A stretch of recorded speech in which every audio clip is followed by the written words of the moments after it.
नमस्कार। आयुक्तालय कॉलेज शिक्षा राजस्थान जयपुर की ओर से आपका हार्दिक स्वागत है।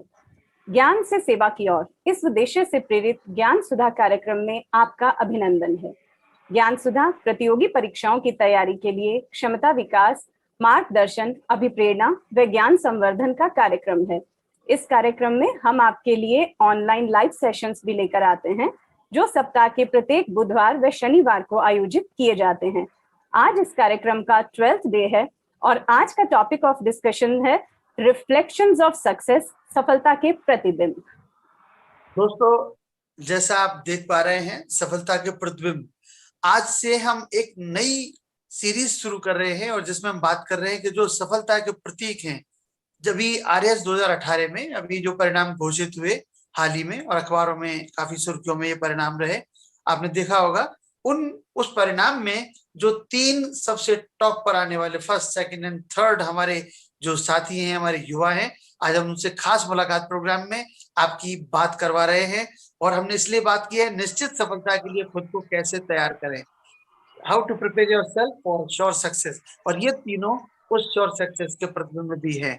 हमारे आज के सफलता के प्रतीक कार्यक्रम में हमारे साथ मौजूद है मेहमान के रूप में श्रीमती मुक्ता राव, जो फर्स्ट रैंकर हैं आरएएस एग्जाम 2018 में, श्री मनमोहन शर्मा, जो सेकंड रैंकर हैं आरएएस एग्जाम 2018 में, और सुश्री शिवाक्षी खंडल, जो थर्ड रैंकर हैं इस आरएएस एग्जाम 2018 में। आप तीनों का बहुत बहुत स्वागत। और इस कार्यक्रम में एक विशेष बात यह है कि इन तीनों से जब हमारी बात हुई तो इतनी ऊर्जा से ये सराबोर हैं कि हमें लगा कि हमारे दर्शकों को इनसे मुलाकात करानी चाहिए। और आज के सत्र संयोजन के लिए मैं आपका साथी doctor Vinod Kumar Bhardwaj, associate professor college शिक्षा राजस्थान से, मेरी साथी हैं। नमस्कार, मैं doctor Pooja Rawal, assistant professor अंग्रेजी, कॉलेज शिक्षा विभाग, राजस्थान। दोस्तों, एक बार फिर स्वागत है शो में आपका। और हम मिल रहे हैं आज 3 खास मेहमानों से जो आरएएस परीक्षा 2018 के टॉपर्स हैं। और हम दर्शकों का भी एक बार स्वागत करते हैं इस कार्यक्रम में, और हमारे तीनों मेहमानों का स्वागत है इस कार्यक्रम में। और हमारा सबसे पहला सवाल जो दर्शकों ने हमसे पूछा और दर्शकों ने हमें लिख के भेजा, हम उस पर बात करना चाहेंगे। और हम तीनों ही हमारे आज के जो हमारे गेस्ट स्पीकर हैं उनसे इस सवाल पर उनकी प्रतिक्रिया चाहते हैं। और सवाल हमारा ये है कि जब परीक्षा की तिथि पास आ जाती है, जब साक्षात्कार की तिथि पास आ जाती है, तो कहीं ना कहीं एक मन में, जो हम कितनी भी अच्छी तैयारी कर लें, फिर भी एक कहीं ना कहीं डर हमारे दिमाग में होता है। शायद ऐसा सभी परीक्षार्थियों के दिमाग में होता होगा। तो हमारे जो दर्शक हैं वो जानना चाहते हैं कि हमारे जो तीनों टॉपर्स हैं इनकी क्या स्थिति थी जब परीक्षा और साक्षात्कार की तिथियां पास आई, तो वो किस स्थिति में थे वो जानना चाहते हैं। मुक्ता जी, सबसे पहले आपको। सबसे पहले तो गुरु पूर्णिमा के पावन पर्व पर सभी गुरुजनों को नमस्कार और सभी श्रोताओं को भी नमस्कार। और सर, ये बिल्कुल ठीक है कि जब एग्जाम्स पास में आते हैं तो थोड़ा सा स्ट्रेस बनता है। उसको बिहेवियर में हम पढ़ते हैं यूज स्ट्रेस के नाम से, तो वो हमारे लिए फायदेमंद होता है। वो हमें प्रेरित करता है कि हम ज्यादा से ज्यादा रिविजन करें। लेकिन मैं अपनी 2016 और 2018 की परीक्षाओं में अपनी तैयारी के पर्सपेक्टिव से और अपनी परफॉर्मेंस के हिसाब से मैं बता सकती हूँ कि 2016 की तैयारी कम थी, मुझे बहुत डर लगा था। सच बताऊं, दोनों एग्जाम्स के बीच में खाना भी नहीं खा पाई थी, पानी भी नहीं पी पाई थी, इंटरव्यू में भी बहुत घबराहट थी। लेकिन 2018 की परीक्षा की तैयारी में मैंने खूब अच्छे से तैयारी की है, सोर्सेस बहुत ऑथेंटिक थे, तो मुझे में कॉन्फिडेंस भी था कि हाँ मैं कर पाऊंगी। पर हाँ, थोड़ी नर्वसनेस वाज देयर।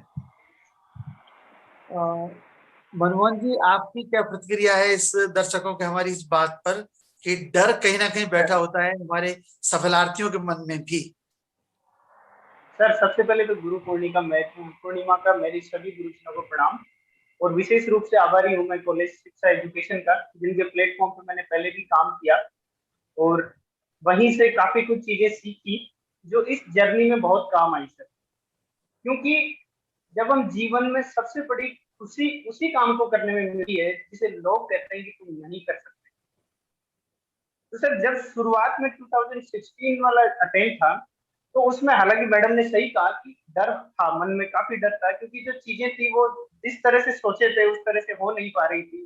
काफी कुछ सिलेबस भी छूट गया था, इनफैक्ट इंटरव्यू की तैयारी में भी अच्छा गाइडेंस नहीं मिल पाया, तो चीजें सिमट नहीं सकी अच्छे से।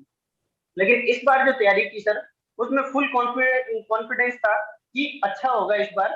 क्योंकि इस बार जो तैयारी करने का जुनून था वो एक तरह से 16 में जो रिजल्ट देखकर मन में ऐसा तो था कि यार खोने को तो कुछ है नहीं, और इस बार पाना है तो पूरा सारा जहां पाना। तो इसलिए सर एक तरह से मन में पॉजिटिविटी का इतना माहौल था, इतनी एनर्जी थी जिसकी हद नहीं है। आप लोगों से भी मैं काफी मिलता रहता था, तो आप लोग भी देखते थे यार तुम इस बार वाकई अच्छा करोगे।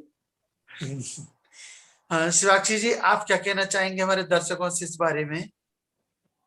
सर सबसे पहले तो इस प्लेटफॉर्म का धन्यवाद जिसने मुझे आमंत्रित किया, और समस्त गुरुजनों को मेरा नमस्कार। सर मैं ये कहना चाहूंगी कि जो इनिशियली प्रीलिम्स जो एक स्टेज होती है, और मुझे लगता था कि मेरा ऑब्जेक्टिव वीक हुआ करता था। उस समय मुझे थोड़ा डर लगा, लेकिन जैसे जैसे मैं प्रिपेयर करती गई तो ये डर के साथ में एक एक्साइटमेंट का बैलेंस भी इसमें देखने को मिला, और यही बात मेरे साथ इंटरव्यू के दौरान भी हुई। मैंने अपने आप को इस तरीके से प्रिपेयर किया, जो पढ़ाई की, जो मेहनत की, उससे मुझे कहीं ना कहीं ये कॉन्फिडेंस क्रिएट हुआ कि हाँ मैं इसमें कुछ अच्छा अचीव कर पाऊंगी। तो मुझे लगता है सर डर के साथ में एक एक्साइटमेंट का बैलेंस हमेशा बना रहता है। दोस्तों, अभी हमारे दर्शक हमारी इस बात को सुन रहे होंगे, हमारे तीनों मेहमान जो बात कह रहे हैं कि डर बेसिकली एक मन की ऐसी स्थिति है जिसे हम घुसाते हैं, हम खुद पर अविश्वास करने लगते हैं। लेकिन यदि अपने प्रयास उस स्तर तक कर लिए जाएं जब खुद को यह विश्वास हो जाए कि नहीं मुझे आता है, डर किस बात का, एक आत्मविश्वास यदि पैदा होता है तो दोस्तों वो डर एक्साइटमेंट में बदल जाता है, जैसा शिवाक्षी कह रही हैं। और ये एक्साइटमेंट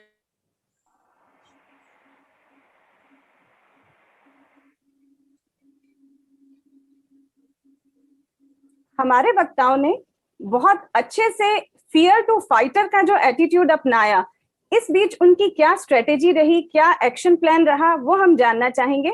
अनुरोध करूंगी मुक्ता जी, आप पहले शेयर करें अपना अनुभव। मैम, जो स्ट्रैटेजी स्पेसिफिकली इस एग्जामिनेशन के लिए मैंने अपनाई, उसमें सबसे इम्पोर्टेंट था कि मैं परीक्षा की प्रवृत्ति को समझने के लिए पुराने क्वेश्चन पेपर्स को रेफर करूं, ऑथेंटिक सोर्सेस को लूं, एक फिक्स टाइम टेबल बनाऊं और उससे 100% स्टिक रहूं। दूसरा, रेगुलरिटी इंपॉर्टेंट थी। मैंने खूब टेस्ट दिए, खूब रिवीजन किया, सेल्फ इम्प्रोवाइजेशन और देन रीटेस्ट, यानी एक साइकिल के रूप में चलता रहा कि रिवाइज करें, टेस्ट दें, इम्प्रोवाइज करें, फिर टेस्ट दें, फिर इम्प्रोवाइज करें। तो मैंने ये स्ट्रेटेजी अपनाई बिना रुके, बिना थके। थैंक यू मुक्ता जी, आपने बहुत प्रिसाइजली बताया कि रीडिंग, रिवीजन एंड रिफाइनमेंट, ये तीनों ही बहुत जरूरी हैं। मनमोहन जी, आप अपना अनुभव साझा करें। मैडम, जैसा मैडम ने बताया, मुक्ता मैडम ने, अप्रोच मेरी भी लगभग सेम थी। बस मेरे पास नई ये चीज थी कि मेरे पास पिछली साल के जो नोट्स थे उनको मैंने वैल्यू एडिशन किया बराबर टेस्ट लिखते हुए। मेरी एक ही स्ट्रेटेजी थी, मैंने शुरू से सोच लिया था कि मैं मेंस की टेस्ट सीरीज में टेस्ट लिखूंगा और मेरे को पर टेस्ट 1 मार्क्स गेन करना है। तो मेरी स्ट्रेटेजी थी कि मेरे को 100 टेस्ट लिखना है, तो मेरे को 100 टेस्ट मेंस में ऊपर लेके आना है कट ऑफ से, और लगभग ये स्ट्रेटेजी कारगर रही मैडम। हाँ, थैंक यू मनमोहन जी। शिवाक्षी जी, आपका क्या कहना है इस पे? मैम, मुझे लगता है कि हमें सोर्सेस को लिमिटेड रखना चाहिए और उनके रिवीजन पर ज्यादा से ज्यादा ध्यान देना चाहिए। टेस्ट, हम जब भी कोई टेस्ट अटेम्प्ट करते हैं तो हमारा हमने जो भी याद किया उसकी रिटेनिंग पावर हमारी चेक होती रहती है। तो जैसे जैसे हम रिवाइज करते हैं, टेस्ट देते हैं और फिर उसमें इम्प्रूवमेंट लाते हैं। साथ में कंसिस्टेंसी सबसे इम्पोर्टेंट है, क्योंकि ये काफी लंबा प्रोसीजर है। हमें मोटिवेशन भी अपने आप में बनाए रखना है। हाँ मैम, इसमें ये है कि हम कोई मोटिवेशन लेक्चर देखें या कोई आउटर मोटिवेशन की बात करें तो वो पॉसिबल नहीं हो पाता। हमें इनर मोटिवेशन रखने की बहुत जरूरत है। बहुत खूबसूरती से आपने कहा कि इनर मोटिवेशन ही है जो हमें अपने पथ पर चलायमान रखता है। मुक्ता जी कहते हैं कि well beginning is half done. तो आपने अपनी इस यात्रा की शुरुआत, वो पहला कदम क्या था? आगाज कैसे किया अपनी तैयारी का आरएएस की परीक्षा के लिए?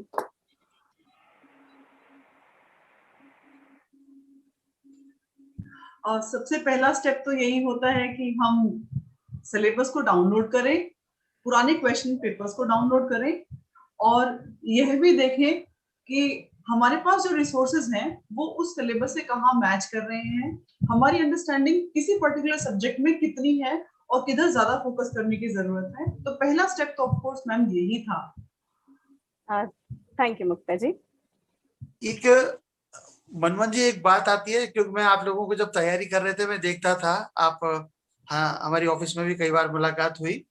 विशेष करके एक बात आती है कि जब हम आरएएस की तैयारी करते हैं तो बहुत सारी चीजें, किताबें खरीदनी तो बाजार में से कोई भी किताब मिल रही है मुझे लेकर आ जाते हैं, किसी ने कुछ भी बताया हम उसे लेकर आ जाते हैं। लेकिन जब हम तैयारी करते हैं और सफल करने वाले उन लाखों लोगों में से कुछ लोग होते हैं जो सफलता के उस पायदान तक पहुंच जाते हैं।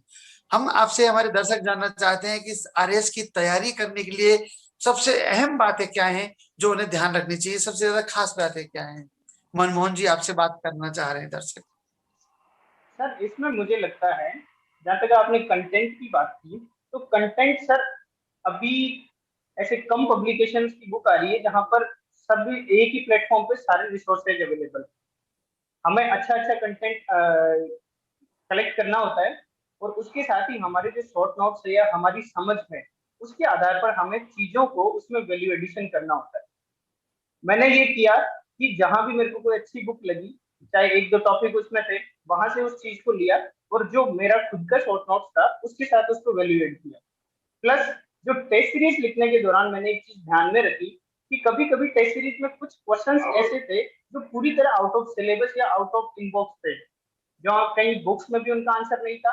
लेकिन जब टेस्ट सीरीज का मॉडल आंसर हमें मिलता था तो सर जो नोट्स होते थे उनको फिर हम लोग वैल्यू एडिशन कर लेते थे उसके साथ, कि बकायदा बाय द वे कोई ऐसा क्वेश्चन आ जाए ऐसे जहां हम लोग कंफर्ट फील नहीं करें, तो ऐसे क्वेश्चंस को हैंडल करने के लिए भी हमारी अप्रोच धीरे धीरे डेवलप हो रही है। एक बड़ा अहम सा सवाल हमारे दर्शकों ने हमें भेजा लिखकर, और वो बात यह थी कि समय को लेकर एक बड़ी समस्या रहती है। कभी होता है आज हम ये विषय पढ़ लें लेकिन कल हम दूसरी चीज करने बैठ जाते हैं, हमारा एक बिल्कुल रूटीन नहीं बैठता। तो बड़ा सटीक सा शब्द लिखा हमारे एक दर्शक ने और पूछा कि आरएएस की परीक्षा की तैयारी के लिए, क्योंकि आप सफल हुए हैं तो आपका कुछ ना कुछ रूटीन आपने तय किया होगा, वो रूटीन कैसे रखा जाए, समय का प्रबंधन कैसे किया जाए, वो जानना चाहते हैं। और मैं आग्रह करूंगा शिवाक्षी जी से कि आप हमारे दर्शकों का मार्गदर्शन करें कि समय का प्रबंधन यानी रूटीन कैसे तय करें। सर इसको मैं दो पार्ट्स में आपको बताना चाहूंगी कि एक जनरल शेड्यूल होता है जो सभी फॉलो करते हैं, और दूसरा होता है कि सब्जेक्ट्स कौन कौन से डेली पढ़े जाए। जनरल शेड्यूल में कुछ लोग होते हैं जो नाइट में पढ़ना पसंद करते हैं और कुछ लोग होते हैं जो अर्ली मॉर्निंग पढ़ना पसंद करते हैं। मैं नाइट में पढ़ा करती थी। मेरा ये रहता था कि मैं सुबह उठने के बाद में कोई ना कोई एक्सरसाइज जरूर करती थी, इससे आप पूरे दिन एनर्जेटिक बने रहते। अब हम बात करें, और हाँ, दिन में एक बार मैं 1 से 2 घंटे अपनी हॉबीज और रिफ्रेशमेंट के लिए भी निकाला करती। फिर हम बात करें सब्जेक्ट्स कैसे पढ़े जाएं, तो मैं एक दिन में 2 सब्जेक्ट्स पढ़ा करती थी और साथ में मैं न्यूज़पेपर के साथ में उसका वैल्यू एडिशन और जो भी अपडेशन है वो किया करती थी। तो जो 2 सब्जेक्ट्स हैं वो इस तरह हुआ करते थे कि मान लीजिए एक सब्जेक्ट को मैं अभी फ्रेश पढ़ रही हूँ और एक सब्जेक्ट पहले का पढ़ा हुआ है उसको मैं रिवाइज कर रही हूँ। जो फ्रेश सब्जेक्ट पढ़ती थी उसको मैं 15 से 20 दिन बाद दोबारा रिवाइज कर लिया करती। तो ये मेरा रूटीन हुआ करता। इसमें रूटीन में कहीं ना कहीं एक बात निकल कर आती है कि जैसा आपने खुद भी कहा, कुछ लोग अर्ली राइजर्स हैं और वो जल्दी उठ के सुबह 3 बजे उठेंगे फिर पढ़ना शुरू करते हैं, कुछ लेट रात तक पढ़ते हैं और सुबह सो जाते हैं, सबकी अपनी अपनी। लेकिन कहीं ना कहीं पढ़ने के कुछ आवर्स के बारे में भी होना चाहिए कि कितने घंटे की तैयारी कम से कम उनको पढ़ाई के लिए डेडिकेट करना है। सर मैंने कभी आवर्स काउंट नहीं किए, मैंने डेली के टारगेट्स लिए, डेली वीकली और मंथली टारगेट्स लिए और उन्हीं पर मैं अपना कार्य किया करती। आवर्स की अगर हम बात करें तो 5 to 6 आवर्स काफी है, हमें 10 to 12 आवर्स की बहुत ज्यादा करने की जरूरत नहीं है। पूजा जी आप। शिवाक्षी जी, आपकी एक बात जो अपनाने लायक है कि आप अपनी हॉबीज को भी पूरा समय देती थी, क्योंकि जो भी हम पढ़ते हैं उसे आत्मसात करने के लिए हमारे माइंड और बॉडी का हेल्दी और साउंड होना बहुत जरूरी है, और उम्मीद है हमारे युवा साथी इस चीज को भी अपनाएंगे। अगला सवाल मुक्ता जी आपसे है। जैसा कि हम सब जानते हैं, पहले आरएएस आईएएस की परीक्षा में सब्जेक्ट स्पेसिफिक पेपर हुआ करता था, लेकिन अभी आरएएस आईएएस दोनों परीक्षाओं में क्या व्यवस्था है, उस पैटर्न के बारे में अपना अनुभव साझा करें। मैम 2012 तक आरएएस की परीक्षा में ऑप्शनल पेपर्स हुआ करते थे। कुछ जनरल पेपर्स थे, कुछ सब्जेक्ट स्पेसिफिक ऑप्शनल पेपर थे, लेकिन 2013 से व्यवस्था कर दी गई है कि 4 पेपर होते हैं और चारों पेपर ही जनरल स्टडीज कहलाते हैं। जो चौथा पेपर है वो हिंदी और इंग्लिश भाषा विषयक है, और जो 3 है उन तीनों में कॉम्प्रिहेंसिवली बहुत सारे पेपर्स को, टॉपिक्स को कवर किया गया है।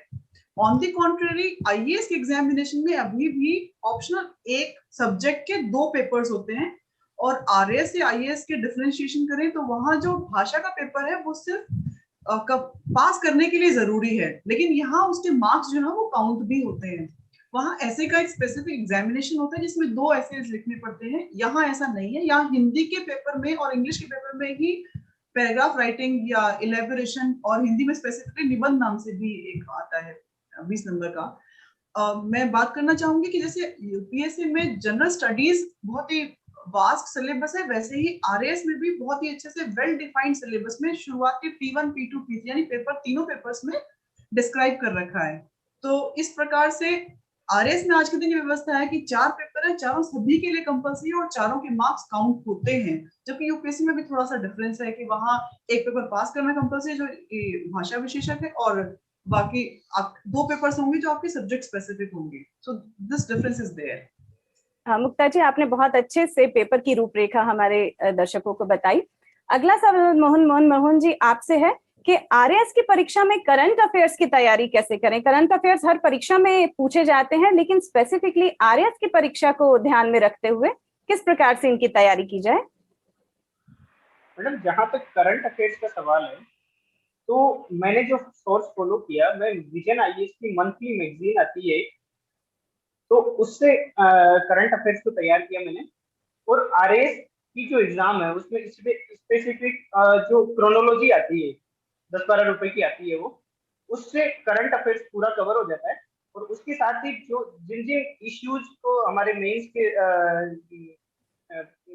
पर्सपेक्टिव से इम्पोर्टेंट है उनको हम लोग मैंने नोट भी कर लिया उनको अपने हिसाब से।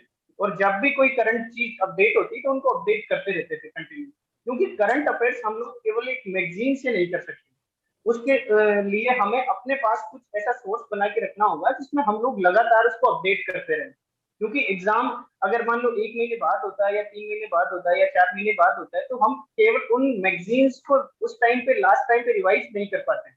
तो जो करंट अफेयर्स के सोर्सेज है या करंट अफेयर्स के जो इंपॉर्टेंट टॉपिक्स है उनको हमें लगातार वैल्यू एडिशन करना पड़ेगा। वो हम मैगजीन का सहारा लें, चाहे जो क्रोनोलॉजी है उसका सहारा लें, या डे टू डे जो न्यूज़पेपर होता है उसका सहारा ले सकते हैं। थैंक यू मनमोहन जी, आपने हमारे दर्शकों को बताया कि हमें विजिलेंट रहना होगा। इंफॉर्मेशन जो किसी भी सोर्स से आ रही है उसका ऑथेंटिकेशन चेक करने के बाद अपनी नॉलेज को अपडेट करते रहना होगा। धन्यवाद। अगला सवाल शिवाक्षी जी आपसे है, आरएएस की परीक्षा के लिए सामान्य ज्ञान की तैयारी किस प्रकार की जाए? मैम, जैसा कि मनमोहन जी बता चुके हैं करंट अफेयर्स की प्रिपरेशन, सामान्य ज्ञान के 2 स्तंभ हैं, जो हमारा स्टैटिक पोर्शन है वो, और दूसरा है जो करंट अफेयर्स। स्टैटिक के लिए हमें बेसिक नॉलेज होनी चाहिए। जैसा कि इसका नाम है सामान्य ज्ञान, तो हमें यहाँ पर विशेषज्ञ होने की बिल्कुल भी जरूरत नहीं है। बेसिक नॉलेज के लिए हम एनसीईआरटीज का सहारा ले सकते हैं, और फिर उनमें अपडेशन करने के लिए जो करंट इवेंट्स हैं उनको हम उसमें ऐड कर सकते हैं, और एक कॉम्प्रिहेंसिव नोट्स हम बना सकते हैं। उसके थ्रू हम सामान्य ज्ञान की तैयारी कर सकते हैं। धन्यवाद शिवाक्षी जी। एक बात दर्शकों की ओर से उठती है, और ये उन्होंने हमारे कई एपिसोड्स में पूछी है हमारे पहले आने वाले अतिथियों से, और आज फिर वही बात वो दोहरा रहे हैं। और बात यह है कि क्या आरएएस हो चाहे आईएएस का एग्जाम हो, इनकी तैयारी के लिए कोचिंग में जाना जरूरी है क्या? क्योंकि मैं घर बैठ के अगर पढ़ना चाहूं तो मेरी कैसे मैं तैयारी कर सकता हूं? क्या कोचिंग के बिना मैं सफल होऊंगा या नहीं होऊंगा? ऐसे कई सवाल हमारे दर्शकों की तरफ से आए हैं, और हम चाहते हैं कि तीनों से ही एक बार इस पर बात हो, क्योंकि आप तीनों के अनुभव अलग अलग हो सकते हैं। तो सबसे पहले मुक्ता जी, आपसे दर्शक सुनना चाहते हैं कि कोचिंग की आपकी सफलता में क्या इंपॉर्टेंस है? सर, कोचिंग का मैंने 2016 में कोचिंग ज्वाइन की थी, और करीब 1 महीने ज्वाइन करने के बाद मैं छोड़ दी थी, क्योंकि मेरे लिए ह्यूमैनिटीज सब्जेक्ट मैंने 20 साल बाद छुए थे, तो थोड़ी बेसिक अंडरस्टैंडिंग बनानी आवश्यक थी। लेकिन मैं आप सभी को ये कहना चाहती हूँ कि घर का जो माहौल है वो स्वर्ग से कम नहीं है। घर में रह करके जितनी अच्छी तैयारी हो सकती है वो शायद दुनिया के किसी भी कॉर्नर में नहीं हो सकती। आपको घर का खाना, घर का हेल्थी एनवायरनमेंट, आपको सुरक्षित, कोरोना में तो सुरक्षित एनवायरनमेंट बहुत जरूरी है।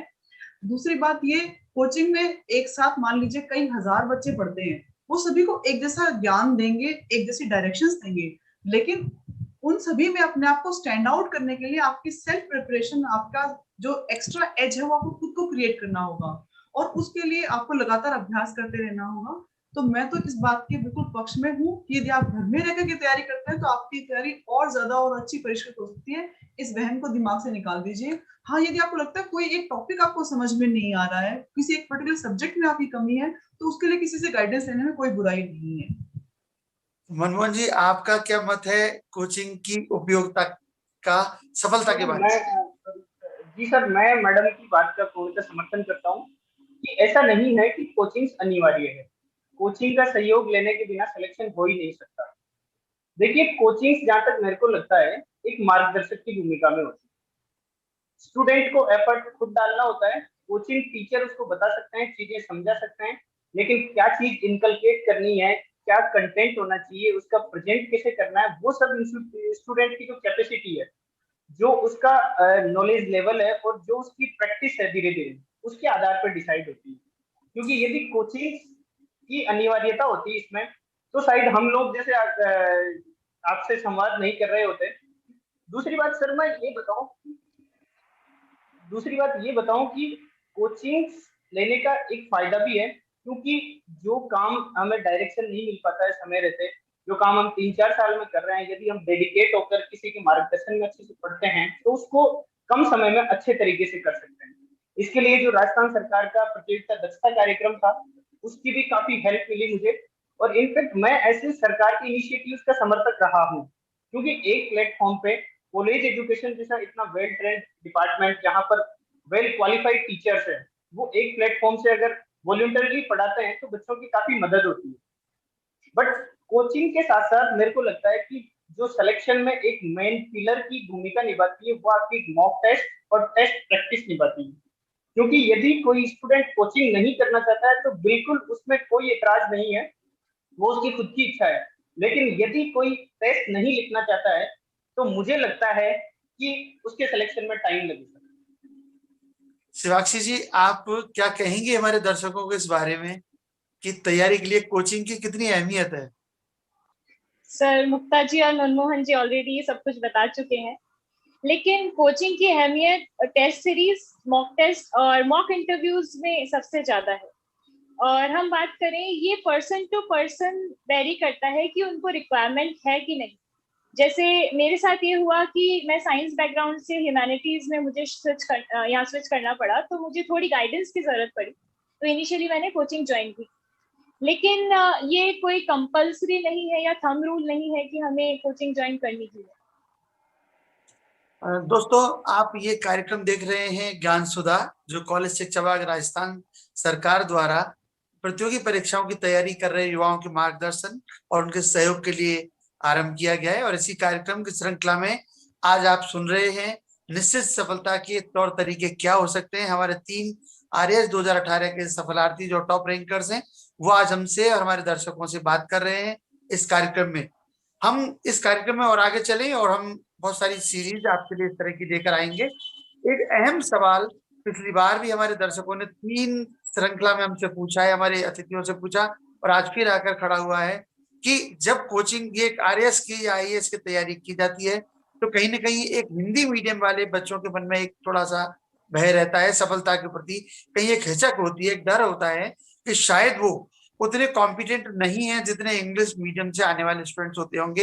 एक दूसरा इसी प्रकार का डर एक और होता है, जो रिमोट एरिया में जो स्टूडेंट्स हैं, गांव के बच्चे आते हैं, दूर दराज से बच्चे आते हैं, उनको एक भय होता है कि शहर में रहने वाले लोग ज्यादा और जल्दी सफल होते हैं बजाय हम गांव वालों के, क्योंकि हमारे पास संसाधन नहीं है। इस तरह के कुछ मिथ बैठे हुए हैं। मैं मनमोहन जी से ये बात कहना चाहूंगा कि हमारे दर्शकों के ये सवाल आप तक है, और मनमोहन जी, आप क्या प्रतिक्रिया देंगे हमारे दर्शकों को इस बात पर? सर, जहां तक लैंग्वेज का इश्यू है, तो मैं बड़ी विनम्रता से कहूंगा कि मेरा जो मीडियम है वो एक्सक्लूसिवली हिंदी मीडियम रहा है। तो तैयारी के दौरान कंटेंट को लेकर भी मुझे कोई दिक्कत नहीं हुई स्पेसिफिक। और उसका प्रेजेंटेशन है या टेस्ट सीरीज लिखना है, उसको लेकर भी कोई दिक्कत नहीं हुई। इनफैक्ट जब पब्लिक सर्विस कमीशन में मार्किंग होती है तो मुझे नहीं लगता है यदि हिंदी मीडियम से भी इतनी अच्छी रैंक आई है तो वो लैंग्वेज को लेकर कोई स्टिग्मा नहीं होना चाहिए। दूसरी बात, इंग्लिश लैंग्वेज की मैं बात करूं तो जो फोर्थ पेपर है उसमें 80 मार्क्स का इंग्लिश का पोर्शन होता है। तो यदि हमें मार्क्स गेन करने हैं, हमें अच्छी तैयारी करनी है, हमें सिलेक्शन लेना है, तो हमें पढ़ना पड़ेगा, इंग्लिश भी पढ़नी पड़ेगी, क्योंकि एडमिनिस्ट्रेटिव सर्विसेज में भी इंग्लिश काम में आती है और as a subject, as a syllabus हमें उस इंग्लिश को पढ़ना है। जहां तक रूरल बैकग्राउंड के जो बच्चे आते हैं, जो सिविल सर्विसेज की तैयारी करते हैं, आरएएस की स्पेसिफिक तैयारी करते हैं, उनको मेरा एक मैसेज रहेगा कि इंग्लिश को अपनी कमी नहीं बनने दे। क्योंकि मैंने काफी मेरे अच्छे दोस्तों को देखा है जो 2013-2016 वाली वैकेंसी में अच्छी पोस्टों पे है, उनकी इंग्लिश इतनी वीक थी कि उनको एक एक वर्ड 10-10 पेजों में लिख के याद करना पड़ता था। तो मैंने ऐसे लोगों को भी देखा है सर, जिनकी इंग्लिश वीक थी लेकिन फिर भी उन्होंने अच्छे मार्क्स लिए इंग्लिश में। किसकी बदौलत? खाली कंटिन्यूटी और पॉजिटिविटी और प्रेजेंस, मतलब उनकी प्रैक्टिस उनको परफेक्ट बना रही थी धीरे धीरे। अदरवाइज हम लोग अगर लैंग्वेज से डरेंगे, हम लोग काम नहीं करेंगे। हमें मेहनत करनी है, मेहनत का कोई सब्स्टिट्यूट नहीं है, क्योंकि बारिश की बूंदे भले ही छोटी छोटी हो लेकिन उनका लगातार बरसना बड़ी नदियों का बहाव बन जाता है। और वैसे ही हमारे जो छोटे छोटे प्रयास है वो भी जिंदगी में एक बड़ा परिवर्तन ला सकते हैं। तो इंग्लिश को हमें बैरियर नहीं बनने देना है, क्योंकि जो रूरल बैकग्राउंड से बच्चे होते हैं उनका एफर्ट और उनका एनर्जी लेवल इतना होता है कि यदि उनको करना है तो करके ही मानेंगे। तो आदमी की जो जीत है उसकी जीतने की इच्छा और उसके एफर्ट पर डिपेंड करती है, क्योंकि यदि हमने हार स्वीकार ली तो हमें कोई नहीं जीता सकता। तो मेरा यही मैसेज रहेगा कि हमारा ये सिलेबस का पार्ट है और अगर सेलेक्ट होना है तो हमें इसको पढ़ना पड़ेगा और अच्छा एफर्ट इसमें डालना पड़ेगा। दोस्तों, इस ज्ञान सुधा कार्यक्रम में हम सामान्य ज्ञान और अन्य विषयों की दृष्टि से सभी की सहायता के लिए हमारे कॉलेज शिक्षा के जो विशेषज्ञ हैं उनके वीडियोज भी अपलोड करते हैं ज्ञान सुधा चैनल पर। आप हमारे ज्ञान सुधा चैनल को सब्सक्राइब करें और आप वहां देख सकते हैं कि हमारे बहुत सारे वीडियोज जो आपके सामान्य जनरल नॉलेज, चाहे वो लैंग्वेज के लिए हो, चाहे वो आपकी सोशल साइंसेज से रिलेटेड हो, चाहे साइंस से रिलेटेड हो, आप वहां पा सकते हैं। और बहुत अच्छी एक चर्चा चल रही है हमारे बैकग्राउंड को लेकर कि हम किस पृष्ठभूमि से आते हैं, ये बहुत महत्व नहीं रखता। सबसे बड़ी महत्व है हमारी विल पावर। एक हिंदी मीडियम में कल एक बहुत अच्छी बात जब सत्र हो रहा था और उसमें बात आती है कि सब्जी बेचने वाले जब किसी पॉश कॉलोनी में सब्जी बेचते हैं तो वो इंग्लिश में उनके नाम सीख जाते हैं, जो सामान्यतः हम सीखने से बचते हैं क्योंकि वो उनका पेशे का पार्ट बन गया। इसी तरह यदि हम अपनी इच्छा शक्ति को इतना दृढ़ कर लें, हम ये अपने आप पर विश्वास, यह सबसे पहली चीज अपने आप पर विश्वास करने की कि अगर मैं ये विश्वास कर लूं तो मैं इस काम को कर पाऊंगा, मैं इसे सीख पाऊंगा, तो कोई चीज मुश्किल नहीं है। ये मुक्ता जी एक सवाल आपसे किया है बाय नेम, हमारे दर्शकों ने भेजा है कि मुक्ता जी से हम जानना चाहते हैं कि जब आप साक्षात्कार की तैयारी कर रही थी तो साक्षात्कार की तैयारी का सबसे अच्छा मॉडल क्या है, आपने कैसे तैयारी की थी साक्षात्कार के लिए? और फिर उन्होंने एक हमारे दर्शक ने ये भी लिखा है कि हम चाहेंगे कि तीनों साथी आज जो हमारे यहाँ मार्गदर्शक हैं वो तीनों अपने अपने मॉडल्स बताएं कि उन्होंने साक्षात्कार की तैयारी कैसे की थी, क्योंकि वो सोचते हैं कि हमें ये साक्षात्कार का मॉडल हमारी कुछ अभी जो और हमारे इंटरव्यूज होने जा रहे हैं वहां शायद काम आएगा। मुक्ता जी सबसे पहला सवाल आपसे है। सर, साक्षात्कार की तैयारी के लिए पिछली बार जो मैंने गलतियां की थी उनको इस बार सुधारने का प्रयास किया। मैं उन गलतियों को जरूर बताना चाहूंगी कि आप जो दर्शक हैं, जो श्रोता हैं, वो इस गलती को ना दोहराएं। जैसे डेटा को मगअप करना, जैसे मॉक इंटरव्यूज नहीं देना, शीशे के सामने बोलने का प्रयास न करना, एनालिटिकल सोच का विकास न करना, ये सब चीजें ऐसी ब्लंडर्स है जो मैंने लास्ट टाइम किए थे। इस बार बहुत अच्छा बात तो ये रही कि कोविड ड्यूरेशन में हमारा साक्षात्कार का शेड्यूल आया और ऑनलाइन हमने बहुत सारे सेशंस अटेंड किए। मैं इस प्लेटफॉर्म पे धन्यवाद देना चाहूंगी डॉक्टर LK पवार जी का, जो माननीय अध्यक्ष रहे RPSC के। उन्होंने 2 मॉक सेशन लिए और उन सेशन में अच्छे से समझाया कि साक्षात्कार का जो उद्देश्य है वो व्यक्ति के ज्ञान का परीक्षण नहीं है, वो उनके सोच का और उनका समाज में वो क्या समझते हैं उसका परीक्षण है, उनके व्यक्तित्व का परीक्षण है, एनालिटिकल एबिलिटीज कितनी है उसका परीक्षण है। तो यदि आपको कोई प्रश्न का उत्तर नहीं आता है तो आप पोलाइटली सॉरी बोल दीजिए, उससे आपके मार्क्स नहीं कटेंगे।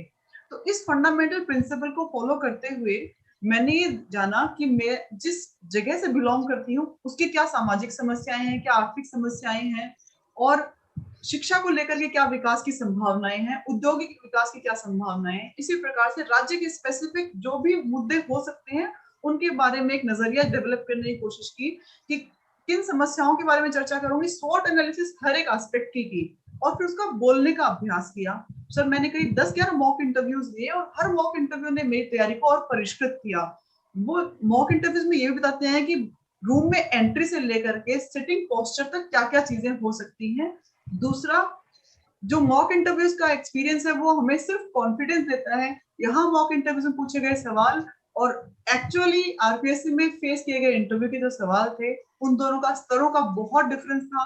बहुत अच्छे और बहुत एनालिटिकल सवाल पूछे गए जिनको फेस करके बहुत अच्छा लगा। तो मेरी तो सर ये स्ट्रेटेजी रही कि मैंने एनालाइज करने की कोशिश की इस चीजों को। मनमोहन जी, आप बताएंगे कि आपकी साक्षात्कार की तैयारी के लिए मॉडल क्या था आपका? सर जैसा मैडम ने बताया मैं भी सेम ही मॉडल फॉलो कर रहा था। मैंने ज्यादातर मॉक इंटरव्यूज देने पे, और मॉक इंटरव्यूज भी जो मेरे आसपास के लोग थे जो मेरे को जानते थे, चीजों को जो मेरा एटीट्यूड जानते थे, व्यवहार जानते थे, या जो एकेडमिक्स के लोग थे, कॉलेज एजुकेशन के जो एडमिनिस्ट्रेटर थे, उनके साथ मैंने मॉक इंटरव्यूज दिए। तो उससे जो मेरी कमियां थी, जो चीजें मैं प्रेजेंट नहीं कर पा रहा था, हालांकि मैं बाद में पॉइंट टू पॉइंट उनको बताता, तो उन सब चीजों को उन्होंने पॉइंट वाइज मेरे को एक एक चीज हमेशा बताया। क्योंकि स्टार्टिंग से लेकर लास्ट तक हमें किस एनर्जी लेवल के साथ वहां बैठे रहना है, कैसे हमें आंसर प्रेजेंट करने हैं, हमारा जो कंटेंट है वो किस तरह से जो हमारा वे ऑफ थिंकिंग हो। तो वो सब चीजें सर मैंने जो मॉक इंटरव्यूज थे उनके थ्रू वो सब चीजें सीखी। और इस बार तो मेरे को एक चीज का विशेष फायदा हुआ कि 2-3 प्लेटफॉर्म पर मेरे को खुद को मॉक इंटरव्यू लेने का मौका मिला। तो जब मैं मॉक इंटरव्यूज लेने के लिए बैठता सर, तो जो स्टूडेंट्स जो गलती करते हैं वो जब पकड़ी जाती तो मेरे को लगता, मैं हाँ यार जहाँ मैं भी गलती कर रहा था, तो जहाँ उनको बताया जाता है तो वो धीरे धीरे चीजें इनकलकेट होने लगी। तो जो बोर्ड का एक्सपेक्टेशन होता है तो वो इनडायरेक्टली मेरे को पहले से ही फील था, वो सब चीजें मैं धीरे धीरे सुधार कर रहा था। क्योंकि जब आप एग्जामिनर की भूमिका में होते हो तो आप अच्छा एक्सपेक्ट करते हो, और वो सब चीजें मेरे को काफी मदद की इस बार। शिवाक्षी जी, आपकी तैयारी का तरीका भी बता दीजिए ताकि दर्शक हमारे इस पैनल को सुन सकें कि साक्षात्कार की तैयारी के लिए भला कितने तरीके हो सकते हैं। सर एक चीज मैं बताना चाहूंगी कि साक्षात्कार से पहले आप स्ट्रेस फ्री रहें। अगर आप स्ट्रेस्ड रहते हैं, आपके दिमाग में कोई और चर्चा चलती है, कोई और एक्टिविटी चलती है, तो आप कहीं ना कहीं जो साक्षात्कार का जो मजा है, वहां पर इंटरेस्ट लेना होता है, वो आप एंजॉय नहीं कर पाते। और साक्षात्कार में पॉजिटिव एटीट्यूड रखना बहुत जरूरी है। आपके आंसर्स में ऑप्टिमिज्म झलकना चाहिए। आप जब न्यूज़पेपर पढ़ते हैं, कोई भी घटना पढ़ते हैं, उसके पक्ष और विपक्ष अपने आप से सोचें और उसका एनालिसिस करें, और जब उसको आंसर के रूप में प्रेजेंट करें तो वो कंक्लूजन ऐसा होना चाहिए कि वो छाप छोड़ दे। साथ में मैंने जो किया, मैंने मॉक इंटरव्यूज दिए थे और काफी दिए, और हर मॉक इंटरव्यू के बाद में मैं अपने आप को रेट करती थी आउट ऑफ 10 कि क्या मैं इम्प्रूव कर रही हूँ। और इसके साथ साथ मैंने मिरर प्रैक्टिस पर भी काफी जोर दिया। शिवाक्षी जी, कोई ऐसा सवाल जो आपसे इंटरव्यू बोर्ड में पूछा गया था और आप एक बार के लिए रुक गए थे कि ये सवाल का जवाब देना थोड़ा सा मुश्किल है, कोई ऐसा वाकया आपको याद आता है क्योंकि आपने हाल ही में इंटरव्यू दिया है? सर हाँ, मुझसे सॉफ्ट पावर डिप्लोमेसी के बाद में ये पूछा गया कि क्या इंडिया चाइना और इंडिया पाकिस्तान के रिलेशंस सॉफ्ट पावर डिप्लोमेसी के थ्रू सुधारे जा सकते हैं। तब मैंने इसका आंसर इस तरीके से किया कि जैसे चाइना के साथ में स्ट्रेंथ प्रोग्राम हमारा चल रहा है, और भारत की हमेशा से नीति रही है कि शांति और आपसी जो संबंध है, जो आपसी हित हैं, उनको साधने की। तो इसी तरीके से मैंने इसका आंसर विकसित किया। हमारे कुछ दर्शक इस प्लेटफॉर्म पे जो हमारे लगभग हर प्रोग्राम में मौजूद होते हैं और आज इस प्रोग्राम पर बहुत अच्छे अपने कमेंट्स भी लिख रहे हैं, जिन्हें हम देख पा रहे हैं। साफिया, प्रज्ञा तिवारी, जगदीश चंद्र मीना, मनीष शर्मा, दीपक गुर्जर, लक्ष्य दादीज और मीना शर्मा, ये बड़े रेगुलर कमेंट्स अभी इस पे आपके इस प्रोग्राम पर, लाइव प्रोग्राम पर कर रहे हैं। और मैं आपको बताना चाहूंगा कि इस प्लेटफॉर्म पर हमारे श्रीमान आयुक्त संदेश नायक साहब भी जुड़े हुए हैं, जिन्होंने आप सबको बधाई दी है, अपना कॉम्प्लीमेंट लिखा है उन्होंने इस प्लेटफॉर्म पर। और अब पूजा जी, अगला सवाल आपका है मुक्ता जी से।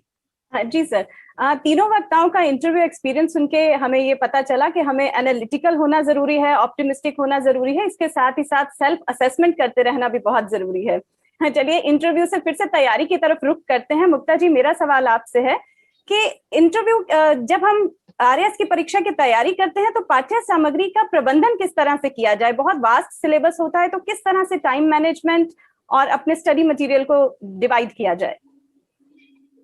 मैम, मैं आपके डिस्कशन को ना कुछ मिनट्स पीछे लेके जाना चाहूंगी, जहां प्रोफेसर भारद्वाज बता रहे थे कि मीडियम का, मैं क्लास 1 से ग्रेजुएशन तक एब्सोल्युटली हिंदी मीडियम की स्टूडेंट रही हूँ, और उसके बाद में वर्क एक्सपीरियंस की वजह से इंग्लिश में भी थोड़ा ठीक हाथ हो गया है। मेरे लिए तो डाइसी सिचुएशन थी कि मैं हिंदी लूं या इंग्लिश लूं, दोनों में अपने आप को बराबर समझ पा रही थी, पर स्टिल राइटिंग एबिलिटीज थोड़ी फ्लुएंसी होने की वजह से मैंने इंग्लिश माध्यम को चुना, और ये एक बहुत बड़े चैलेंज के रूप में सामने आया, क्योंकि हिंदी माध्यम में तो कंटेंट बहुत अच्छा और बहुत अच्छे ऑथेंटिक सोर्सेज अवेलेबल है, इंग्लिश में थोड़ी मुश्किल होती है।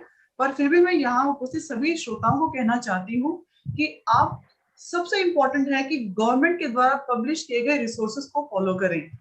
सबसे पहला फॉरमोस्ट जो हमारा रिसोर्स होना चाहिए वो राजस्थान आरबीएससी की जो बुक्स है उनको फॉलो करें। यदि कोई ऐसा टॉपिक है जो आरबीएससी की बुक्स में नहीं है तो हमें फिर एनसीईआरटी की तरफ स्विच करना चाहिए, और इन दोनों में से भी जो नहीं मिला उसके लिए फिर हमें और ऐसे सोर्सेस को देखना चाहिए, जैसे कि राजस्थान हिंदी ग्रंथ अकादमी की पुस्तकें हैं, उनमें बहुत ब्रीफ, प्रिसाइज और सुंदर तरीके से वर्णन किया हुआ है, वो सब हिंदी माध्यम में है। मैं आऊंगी इस मुद्दे पर भी कि मैंने कैसे तैयारी की। और उसके बाद में 4th लेवल पे हमारे पास होना चाहिए राजस्थान का सरकार के द्वारा पब्लिश्ड इकोनॉमिक रिव्यू, समय समय पर आने वाले उनके द्वारा छापे गए एडवर्टीजमेंट, और संपर्क पोर्टल जैसे पोर्टल्स पे, या इनफैक्ट राजस्थान गवर्नमेंट के सारे जो भी डिपार्टमेंट, जैसे महिला एवं बाल विकास से संबंधित योजनाएं, और अभी थोड़े दिनों पहले जनसंपर्क पोर्टल, जन सूचना पोर्टल लॉन्च किया गया था, उस प्लेटफॉर्म से भी हम बहुत सारी इंफॉर्मेशन को ले सकते हैं। हिंदी के लिए सभी लोग कहते हैं कि डॉक्टर राघव प्रकाश की पुस्तक को भी लेना चाहिए। मैं साथ में जोड़ना चाहूंगी कि राजस्थान बोर्ड की जो बुक आती है 9 to 12 वाली व्याकरण की, वो पुस्तक बहुत अच्छी है। और इंग्लिश के लिए लूसेंट की ले सकते हैं, या श्री डॉक्टर बीके रस्तोगी की बुक को ले सकते हैं। ये तो ओवरऑल मुझे लगता है कि मेरी अप्रोच रही। पर specific when it comes to English medium background students, Hindi में पढ़िए, 2 बार पढ़िए, 3 बार पढ़िए, और फिर उसको ट्रांसलेट कर लीजिए। आपको बहुत एडवांटेज मिलेगा, आपका हिंदी का पेपर और आपका इंग्लिश का पेपर बहुत तैयार हो जाएगा। ट्रांसलेशन में आपको जो पेपर 4 में 10 नंबर के सवाल आते हैं, 10 में से 10 मिल जाएंगे यदि आपने ऐसा काम कर लिया। कॉन्सेप्ट्स को आपको प्लीज ट्रांसलेट करने की जरूरत नहीं है, समझ लीजिए और उनकी टर्मिनोलॉजी को इंग्लिश में लिख लीजिए। जैसे कि मनमोहन सर बता रहे थे, मेरे पास भी लास्ट में कुछ शॉर्ट नोट्स थे जिनको मैं लास्ट मिनट रिविजन कर सकूं। वो इतने शॉर्ट और प्रिसाइज और क्रिस्प थे कि हर एक पेपर के लिए 60 से ज्यादा पन्ने नहीं थे। यानी पेपर 1 से पहले मेरे पास में 60 पेज के नोट्स थे जिनमें सिर्फ फैक्ट लिखे हुए थे, और उनको फटाफट पेज पलटिए और रिवाइज कर लीजिए। इसी प्रकार से पेपर 2 के लिए भी करीब 50-60 पेज के कंटेंट थे। तो जैसे जैसे आप इस एग्जाम को जिएंगे, और हर बार जब नया एक टेस्ट सीरीज लिखेंगे, आपके पास नया फैक्ट होगा, नई समरी, नया क्रिस्प होगा, तो 2-3 बार के रिवीजन के बाद में आपके नोट्स बहुत छोटे हो जाएंगे, और जो आपको याद हो गया उसको छोड़ दीजिए पीछे, जो याद नहीं है सिर्फ वो ही कंटेंट आपके नोट्स में होना चाहिए। ये मेरी स्ट्रैटेजी रही, लेकिन फंडामेंटल प्रिंसिपल यही है कि प्लीज गवर्नमेंट ऑथेंटिक सोर्सेज को रेफर कीजिए, वो आपको बहुत हेल्प करेंगे। धन्यवाद मुक्ता जी, आपने बहुत खूबसूरत बात कही कि हम जो भी काम करें उसे मात्र करें ही नहीं, उसे जिएं, उसका लुत्फ लें। और मुझे उम्मीद है हमारे बहुत से दर्शकों के सवाल आ रहे थे यूट्यूब पर, जो जानना चाह रहे थे कि कौन सी ऑथेंटिक बुक्स हैं, नोट्स हैं। आपके इस जवाब से उनकी जिज्ञासाएं उम्मीद है शांत हुई होंगी। अब समय हो चला है हमारे 5 सवालों का, और ज्यादातर सवाल हमारे इस सेशन में पूछे जा चुके हैं। फिर भी एक सवाल जो मैं शिवाक्षी जी से पूछना चाहूंगी हमारे दर्शकों की ओर से, कि ग्रुप स्टडीज या इंडिविजुअल स्टडीज, इनमें से कौन सा बेटर है? आप कैसा अनुभव पाती हैं अपना? मैम, कुछ चीजें होती है, जैसे मैंने किया कि हिंदी ग्रामर और इंग्लिश ग्रामर और जो कॉम्प्रिहेंशन था उसके लिए मैंने ग्रुप स्टडी को प्रेफर किया। और बाकी सब्जेक्ट्स जो आंसर राइटिंग प्रैक्टिस है, आपस में आंसर्स चेक करवाने होते हैं, तो इन सभी के लिए मैंने ग्रुप स्टडी को प्रेफर किया। जब हम बात करते हैं सेल्फ स्टडी, जो इंडिविजुअल स्टडी है, मैंने इंडिविजुअल स्टडी केवल सब्जेक्ट्स को पढ़ने और रिवाइज करने के केस में की। जब हमें एनालिटिकल क्वेश्चंस को डिस्कस करना होता है, बाकी लोगों के भी ओपिनियंस को जानना होता है और आपका आंसर कहाँ स्टैंड करता है, ये मुझे लगता है अपने पीयर्स ज्यादा अच्छे से बता सकते हैं। तो ग्रुप स्टडी का भी इस पूरे जो एग्जाम प्रोसेस है उसमें काफी महत्व है और आपके जो पीयर्स हैं वो टाइम टू टाइम आपको मोटिवेट भी करते रहते हैं। तो ग्रुप स्टडी महत्व में देखने को मिलता है। हाँ, बहुत ही बढ़िया बताया आपने शिवाक्षी जी कि हमें बैलेंस मेंटेन करना चाहिए सेल्फ स्टडी और ग्रुप स्टडी के बीच में। जी सर।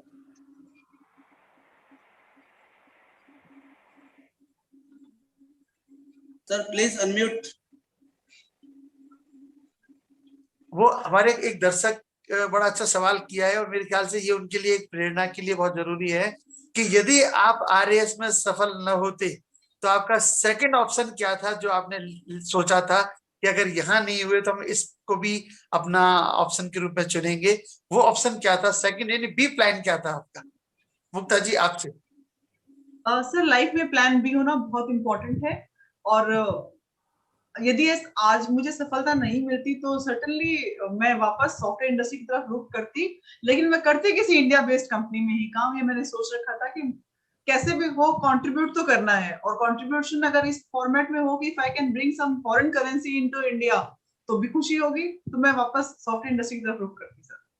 और मनमोहन जी आपका प्लान बी क्या था?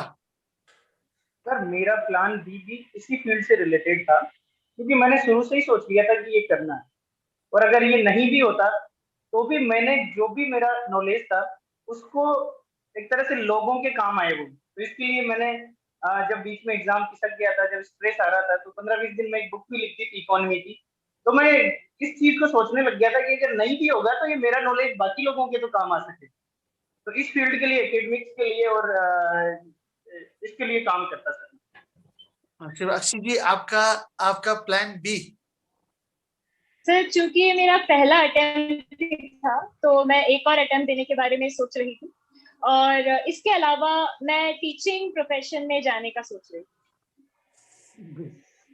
एक हमारे कुछ दर्शकों ने लिखा है कि क्या हमारे ये मार्गदर्शक कुछ न्यूज़पेपर्स या बुक्स के नाम ऐसे बता सकते हैं जो हमारी तैयारी के लिए जिन्हें हमें पढ़ना ही चाहिए?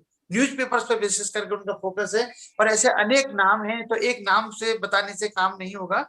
मतलब कुछ अनेक दर्शक हैं जिन्होंने न्यूज़पेपर्स के बारे में जानना चाहे, तो आप में से जो न्यूज़पेपर्स के बारे में और बुक्स के बारे में कुछ रेफरेंस देना चाहें प्लीज आप मार्गदर्शन करें। सर मैं तो एक बुक के लिए कहना चाहूंगी, मैं न्यूज़पेपर की रेगुलर फॉलोअर ड्यूरिंग प्री और मेंस नहीं थी, क्योंकि वो बहुत ज्यादा टाइम कंज्यूम कर लेते हैं। एक न्यूज़पेपर पढ़ने में करीब 1-1.5 घंटा लग जाता है। मैंने मूमल और क्रोनोलॉजी बहुत डेलिबरेटली पढ़ी है। करंट अफेयर्स के लिए वो एक अच्छा सोर्स है। मनमोहन सर। हाँ जी सर, करंट अफेयर्स की जहाँ तक बात है, जो राजस्थान क्रोनोलॉजी आती है वो मेरे को सबसे अच्छा सोर्स लगा, क्योंकि वो मुश्किल से 1-2 घंटे में पूरी भी हो जाती है। उसको हम रिवाइज भी कर सकते हैं और उसमें जो फैक्ट है, उसका जो क्राइटेरिया है, उसको जो एक तरह से अलग अलग जो फील्ड है उन सब के बारे में उसमें करंट अफेयर्स मेंशन किया जाता है। शिवाक्षी जी आपका? सर मैंने 2 न्यूज़पेपर फॉलो किए थे और उसमें एक राजस्थान का लोकल न्यूज़पेपर था और दूसरा मैं इंडियन एक्सप्रेस फॉलो किया करती थी। और रिवीजन के लिए मैंने राज आरएएस एक वेबसाइट है, वहां पर करंट अफेयर्स की मैगजीन पब्लिश होती है, तो वो मैं प्रेफर किया करती हूँ। पूजा जी। धन्यवाद शिवाक्षी जी। हमारे तीनों वक्ताओं से बातचीत करके जो चीज सामने आई वो ये है कि हमें अपना निश्चय दृढ़ रखना चाहिए। किसी ने खूबसूरती से कहा है, दिए को कह सही सूरज सवेरा हो भी सकता है, किसी का हो ना पाया जो वो तेरा हो भी सकता है, ये पथरीले रास्ते ये बंजर जमी अगर जी जान एक कर दो बसेरा हो भी सकता है। आप सभी हमारे साथ इस मंच पर जुड़े और हमारे युवा एस्पायरेंट्स को मार्गदर्शन दिया, लाभान्वित किया, उसके लिए आप सबका आभार। हमारे युवा दर्शकों का आभार कि वो हमारे साथ जुड़े रहे, बने रहे।